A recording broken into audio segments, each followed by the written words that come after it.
Hello everyone, welcome to Simple Charm Living. Today I'm going to show you a flip through of the Simplified Homeschool Planner that is in partnership with Other Goose. So I want to show you this because we are getting close to the beginning of the school year, and if you're still looking for a planner, just thought I would show you what this one looks like. So it has the kind of rainbow-esque kind of coloring that the Simplified Journal is, or Simplified Planner is known for. So it is a hard cover with little gold accents here. It does have a coil, gold coil, which is nice. Once opened, there is a pocket here that you can add some papers to. You can write who it belongs to.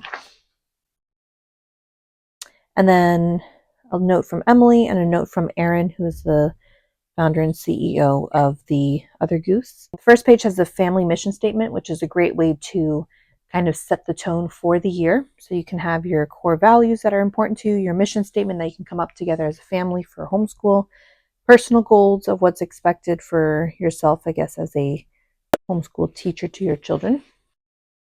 Child-specific goals. So there's space for 8 children for child-specific goals. So if you have 8, or if you just want to use multiple, you can.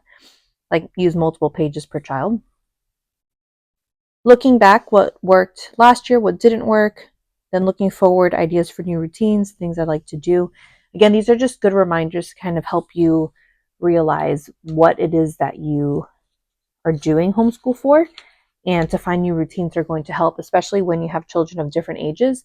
They're not always going to be in the same routine, so you have to find something new to do with that. I'm only homeschooling my preschooler right now in K4, but after talking to different ladies that go to my church and getting advice from them about their homeschooling, you can see that there is always going to be change. There's always going to be routines that are going to mess with everything, finding a new curriculum, whatever it is that needs to work that best suits your family and for each child as well.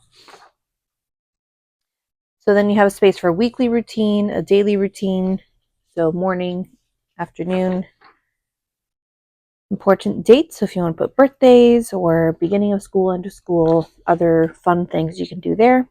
And then there is a grid here so that you can fill up with whatever it is that you want. These are undated, so it is nice to know that you can put in the month, especially if you have a homeschool style where maybe you're due like, I don't know, I'm just making stuff up here, but let's say you do like 1 month on, 1 month off, or maybe you want to start in June and end in April. You can have the flexibility to write whatever it is that you want for the month. There's 12 months. And then you have the breakdown of the weeks. So again, you can break down specifically. So maybe you do school every other week, or maybe you do school for, again, some months or not, or whatever the situation is. You don't have to worry about using up or wasting space. So everything is kind of according to when you need it, undated. So you have your day. You can write maybe each subject at the top, and then some writing of other information here. There's going to be several pages of that, as you can see.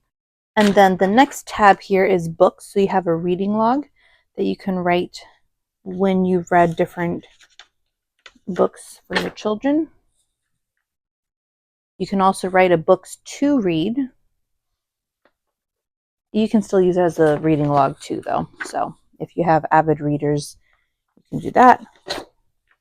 Then there's a section for field trip ideas, projects,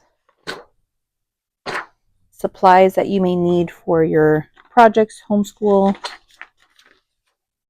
If you wanted to do a meal plan specific to maybe what works best and quickest during the school year,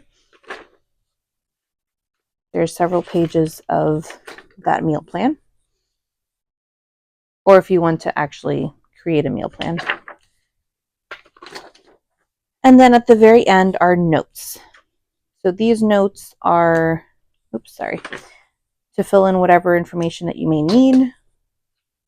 Resources. This is very handy, especially if you use a lot of online resources. You can have your resource, what it is, username and password, all in this here. That way you know and don't forget it, because there can be a lot of educational activities and resources online that you will need for for homeschool. And then you also have stickers at the back, so you can add these into wherever you want. Then you have some fun stickers. So like if you wanted to do a day off, if you wanted to follow up, planning day, reference, check-in, field trip, whatever else you have got going on there. And then you also have more for planning days, check-ins, supply refresher, need coffee, party time, brainstorm. So whatever it is that you need to help your year go nicely with stickers, because stickers are always fun in a planner. So a pro that I see with this planner is, one, it looks beautiful. It is such a pretty binder. The colors are more like a pastel muted. They're not as much as like her typical like rainbow theme that she has going on. So I actually like more of the colorful muted like this. So that's nice. The next pro is that it is undated. So you don't have to feel like this week will be, let's say, from July 28th through August 1st. It could literally be, yes, this date, but then the next page can be like 2 weeks from now, because maybe you guys went on vacation.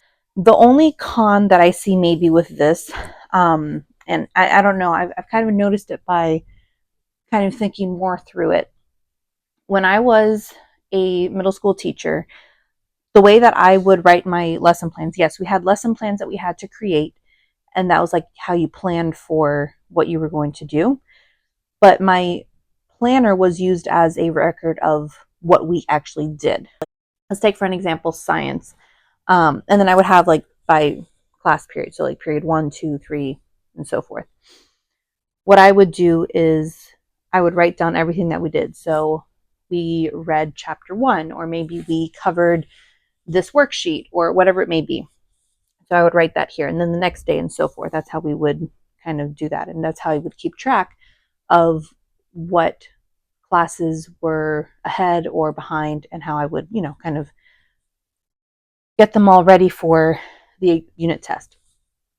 And so the only thing I see maybe as a hindrance in this specific one, so although you can write all your different subjects and what you did, if you have different children that are on different paces, you might want to have a space that is specific to child did this or child did that. I mean, you can still write it here. I mean, you can still do, let's say, Bible, let's say child 1, or you have like the family Bible time. Let's say with math, you can write child 1, or let's give a name. Say for your first child, let's just give an example for Alina. Like Alina did counting blocks or something, whatever, created patterns. And then let's say for Kate, we did color recognition or something. You could write that in this area, but you might want a little bit more space. So it just depends on what's going to work best for you. Again, this is just my opinion on, I guess, what I've seen from other like digital planners and whatnot. But as far as having an actual like physical planner, this one's a really pretty one. Other things that maybe may not be a need for me, and again, each one is going to be different, but meals I feel is not really a need to have in a homeschool planner.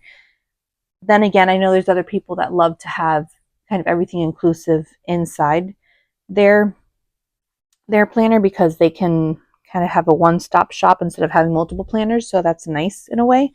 But me personally, I don't think I would have needed the meal plans, but other people might enjoy that. And then the last one is the notes. There's a lot of pages for notes. I feel personally I never actually get to that. But overall, it is a very pretty binder for a planner. And if it is something that you like, it is available year-round on her website, so I'll link that down below so you can check that out. So if you have any questions, go ahead and let me know in the comments below, and subscribe to this channel so you can see more activities for homeschool, homeschool resources such as homeschool planners and other things. So thank you so much for watching, and I'll see you in another video.